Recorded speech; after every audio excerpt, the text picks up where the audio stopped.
নমস্কার, আমি স্নেহা। আপনাদের সকলকে স্বাগত জানাই হেলথ আম্পায়ারের আরও একটি নতুন এপিসোডে। হেলথ আম্পায়ার, যেখানে স্বাস্থ্য পায় সঠিক রায়। আজকে আমরা একটি খুবই জটিল বিষয় নিয়ে আলোচনা করব। বিষয়টি হলো স্কিজোফ্রেনিয়া। এই বিষয়টি নিয়ে আমরা অনেকেই ভয় বা কুসংস্কারের মধ্যে থাকি। আমরা ভাবি যে সিনেমা বা সিরিয়ালে বা কোনো টেলিভিশনে যেগুলো হয় সেগুলো কি সত্যি ঠিক? মিথগুলি আপনাদেরকে ভালোভাবে বোঝাতে আমাদের সাথে রয়েছেন অভিজ্ঞ ডক্টর সোনালিকা মণ্ডল। ডক্টর, আপনাকে স্বাগত জানাই আমাদের চ্যানেল হেলথ আম্পায়ারে। Thank you. ডাক্তারবাবু, সিনেমা বা সিরিয়ালে বা যে কোনো টেলিভিশন জগতে আমরা যখন দেখি ওটাকে আমরা বলি যে স্প্লিট পার্সোনালিটি। এটাকে ডাক্তারি ভাষায় আমরা কি বলি? হ্যাঁ, আজকের দিনে দাঁড়িয়ে এটা খুব রেলেভেন্ট প্রশ্ন, কেননা আমরা অনেক সময় আজকাল ডিজিটাল মাধ্যম বা টেলিভিশন হোক, ইন্টারনেট হোক, সেখান থেকে আমরা প্রচুর ইনফরমেশন গ্যাদার করছি, কিন্তু সেই ইনফরমেশনটা ঠিক না বেঠিক সেটা ভেরিফাই করার আমাদের কাছে কিন্তু কোনো স্কোপ থাকে না। সুতরাং কিছু কিছু ফ্রেজ, যেমন আপনি বললেন স্প্লিট পার্সোনালিটি, এটা কিন্তু কোনো ক্লিনিক্যাল ডায়াগনোসিস নয়। এটা সম্পূর্ণ একটা আলাদা পার্সোনালিটি ডিসঅর্ডার বলতে পারেন, যেটাকে অনেক সময় আমরা ট্রান্সপোজেসিভ বা ডিসোসিয়েটিভ স্টেট বলতে পারি। যেমন ধরুন, ভুল ভুলাইয়া ছবিতে আমরা দেখেছি বিদ্যা বালানের যে ক্যারেক্টারটা, সেটা মাঝে মাঝে একটা খুব এক্সাইটেড বা হাইপার এক্সাইটেড একটা স্টেটে চলে যায়। সেটা কিন্তু একেবারেই আলাদা একটা রোগ বলতে পারেন। কিন্তু সিজোফ্রেনিয়া সেই জায়গায় দাঁড়িয়ে কিন্তু একটা আলাদাই এন্টিটি, সেটাকে আমরা সাইকটিক ইলনেসের মধ্যে ধরবো। সিজোফ্রেনিয়া বা সিজোফ্রেনিয়া লাইক যে ডিসঅর্ডার্সগুলো, সেটা কিন্তু একদম কোর ব্রেনের সমস্যা। সেখানে আমরা যেই চেঞ্জেসগুলো দেখি ব্রেনে, মূলত ডোপামিনের ইমব্যালেন্সের জন্য।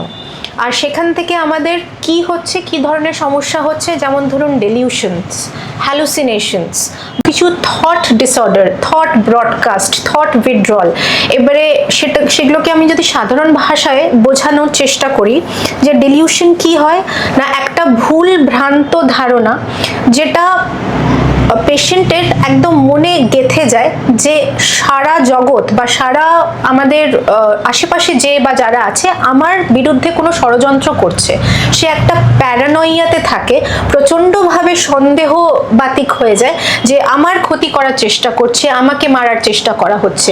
এই জিনিসটাকে আমরা ডিলিউশন বলবো। তার সাথে সাথে কি হচ্ছে, বিভিন্ন ধরনের হ্যালুসিনেশনস হয়। তার মধ্যে থেকে সব থেকে কমন যেটা আমরা দেখতে পারি, অডিটরি হ্যালুসিনেশন। মানে সে হয়তো কানে কথা শুনতে পাচ্ছে, কানে কথা ভেসে আসছে, কেউ হয়তো কোনো কথা বলছে না, তার সত্ত্বেও তার কানে কিছু কিছু ফিসফিস করে কথা ভেসে আসছে। এটাকে বলা হয় অডিটরি হ্যালুসিনেশন। তো এই ধরনের কিছু কিছু সিমটমস যদি পেশেন্টের থাকে, তখন আমরা অনেক সময় সিজোফ্রেনিয়া বা সিজোফ্রেনিয়া লাইক যে সাইকটিক ইলনেস আছে সেই ধরনের ডায়াগনোসিস করে থাকি। এই রোগের ক্ষেত্রে পরিবার বা সমাজের ভূমিকা ঠিক কতটা গুরুত্বপূর্ণ? হ্যাঁ, যে কোনো মেন্টাল হেলথ ডিসঅর্ডার যদি আমরা ধরি, তাহলে কিন্তু এটার দুটো ফ্যাক্টর খুব গুরুত্বপূর্ণ।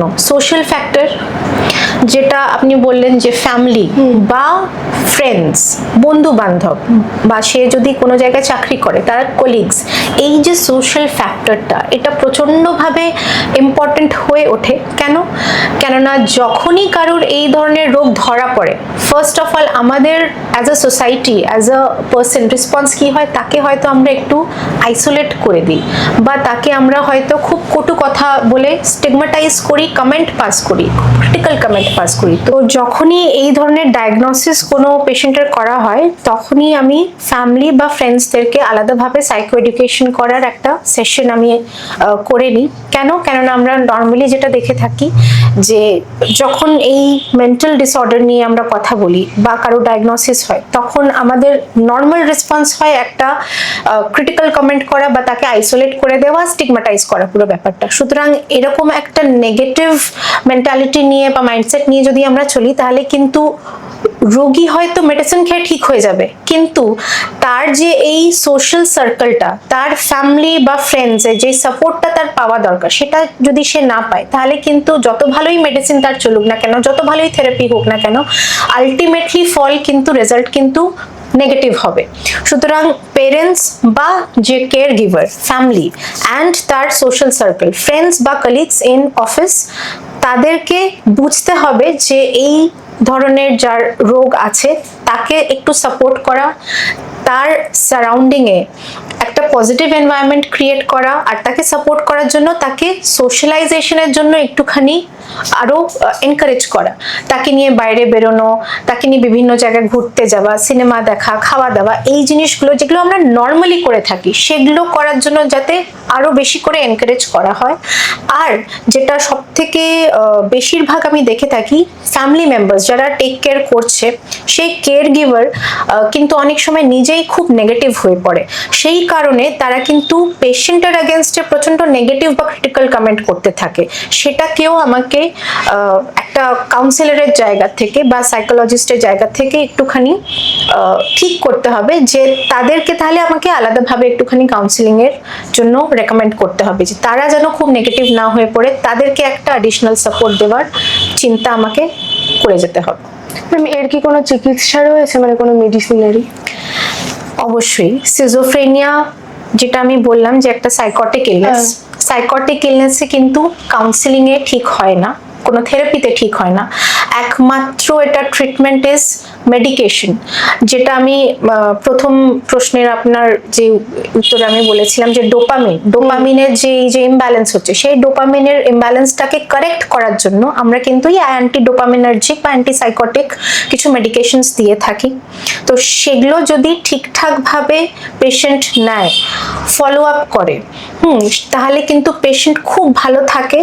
আর এটা আমরা রিসার্চে আর সার্ভের মাধ্যমে দেখেছি, মোটামুটি 70 to 80% যাদের সিজোফ্রেনিয়া ডায়াগনোসিস হয় উইথ মেডিকেশন, তারা কিন্তু নর্মাল লাইফ লিড করতে পারে। সুতরাং এটাকে আপনারা ভয় পাবেন না বা এটার থেকে আপনারা স্টিগমাটাইজড হবেন না। এমন ধরুন এখনকার বাচ্চারা ফোনের মধ্যে এতটাই অ্যাডিক্টেড হয়ে থাকে যে বাড়ির লোকের সাথেই কথা বলতে চাইছে না। একটা কথা বললো উত্তর দিল না, কি একটু রেগে গেল, রেগে মা বাবার সাথেই বলুন বা যার সাথেই বলুন উত্তর দিল। এটা থেকে, এই সমস্যাটা থেকে বেরিয়ে আসার কি কোনো উপায় রয়েছে? একদম। যখন মা বাবা আসে আর তাদের একটা কমন কমপ্লেন্ট হয়ে গেছে যে বাচ্চা, ছেলে হোক বা মেয়ে, সে সারাক্ষণ ফোনে বিজি আছে, সে হয়তো কোনো গেম খেলছে, আগে যেটা পাবজি ছিল সেটা এখন ফায়ারফ্লাই রিপ্লেস করেছে, বা একটু বড় বাচ্চা হলে, অ্যাডোলেসেন্ট টিনেজ হলে, তারা হয়তো ইনস্টা, ফেসবুক, হোয়াটসঅ্যাপ এখানে প্রচন্ডভাবে অ্যাক্টিভ হয়ে গেছে। আর সেইখানে অ্যাক্টিভ থাকাকালীন ওদের হয়তো একাডেমিক্স, পড়াশোনা বা আগেকার দিনে আমরা যারা খেলাধুলা করতাম সেই জায়গাগুলো অনেকটা ডেফিসিট হয়ে যাচ্ছে। তো প্রথমেই আমি বলবো মা বাবাদের কি করণীয়। যখন আমরা দেখি যে মা বাবা দুজনেই working, in most of the cases মা বাবারা নিজেরাই কিন্তু সময় দিতে পারছেন না বাচ্চাকে, তখন বাচ্চাই কিন্তু বলে যে মায়ের কাছে বা বাবার কাছে তো আমার জন্য সময় নেই, তাই আমি মোবাইল ফোনটাকেই নিজের কম্প্যানিয়ন, নিজের ফ্রেন্ড হিসেবে ধরে নিয়েছি। তো সেই ক্ষেত্রে আমি মা বাবাকে বলবো যে তারা নিজের রুটিন থেকে এই ফোন বা মোবাইলটাকে একটু সরিয়ে রেখে তারা এমন হ্যাবিট ডেভেলপ করুক যেটা দেখে বাচ্চা ফলো করবে। যেমন আগেকার দিনে আমরা বই পড়তাম বা কোনো গেম, ইনডোর গেম, সেটা যে কোনো ইনডোর গেম হতে পারে, পাজলস হতে পারে, ক্রসওয়ার্ডস হতে পারে, এই ধরনের যে বা চেস, যেখানে আমার মেন্টালি অ্যাক্টিভিটি লাগবে, সেই ধরনের গেমস যদি আমরা বাচ্চাদের ইন্ট্রোডিউস করি আর সেটাকে রিপ্লেস করি উইথ বুকস বা অন্য এক্সট্রা কারিকুলার অ্যাক্টিভিটিসের সাথে, সেটা আউটডোর গেমসও হতে পারে, এই হ্যাবিটগুলো ডেভেলপ করতে হবে। আর সেই দায়িত্বটা মা বাবাদেরই নিতে হবে। আর সেটা একদিনে হবে না, ঠিক যেমন অ্যাডিকশনটাও আমার একদিনে হয়নি, সিমিলারলি যখন আমি চাইছি যে বাচ্চাটা মোবাইল ফোনের এই অ্যাডিকশন থেকে বেরোক, সেখানে কিন্তু আমাকে একটা টাইম টেবিল সেট করতে হবে। আর মোস্ট ইম্পর্টেন্টলি যেটা আমি সবাইকেই বলে থাকি, যে ধরুন একটা বাচ্চা, সে সারাক্ষণ মোবাইল এক্সপোজার পাচ্ছে, সারাক্ষণ সে গেম খেলে যাচ্ছে, সুতরাং আমরা মা বাবারা যেটা নর্মালি করে থাকে যে ফোনটা কেড়ে নিল, আর তোমাকে ফোনটা দেওয়া হবে না, এটা যেন না করে। এই যে হঠাৎ করে সাডেন একটা উইথড্রল হবে, সেটা কিন্তু সে সামলাতে পারবে না। তখন কি করণীয়? ইনস্টলমেন্টস, মানে ধরুন একটু একটু করে আমাকে তার এক্সপোজারটা কমাতে হবে, স্ক্রিন টাইমটা কমাতে হবে, আর সেটা হঠাৎ করে কমবে না, একবারেই সেটা কমবে না। সুতরাং সেটারও একটা নিয়ম আছে, সেটা আস্তে আস্তে আমি কমাবো। কিছুটা টাইম আমি তাকে মোবাইলটা দেব, তারপরে সেটাকে আমি নিয়ে নেব। বা লক অ্যান্ড কি মেথড আমরা ইউজ করতে পারি। ধরুন একটা বক্স নিলাম, সেই বক্সে আমরা মোবাইলটাকে রেখে দিলাম লক করে, আর সেই চাবিটা শুধু বাচ্চাটিকে দিয়ে দিলাম। স্পেশালি যাদের ক্ষেত্রে ওরা নিজের প্রাইভেসি নিয়ে খুব কনসার্ন থাকে, একটু টিনেজ বা অ্যাডolescent হলে, সেই ক্ষেত্রে আমরা লক অ্যান্ড কি মেথডটা ইউজ করতে পারি। আর সেটা ছাড়া আমরা কি করতে পারি, কিছু কিছু অ্যাপস বেরিয়েছে, সেগুলো কিন্তু সেলফ লক মোডে চলে যায়। ধরুন 15 মিনিটস বা 20 মিনিটস একটা টাইমার সেট করে দিলাম, তারপরে কিন্তু মোবাইলটা আর ফাংশনই করবে না। সেরকম অনেক অ্যাপস বেরিয়েছে, সেই অ্যাপসের সাহায্য আমরা অবশ্যই নিতে পারি।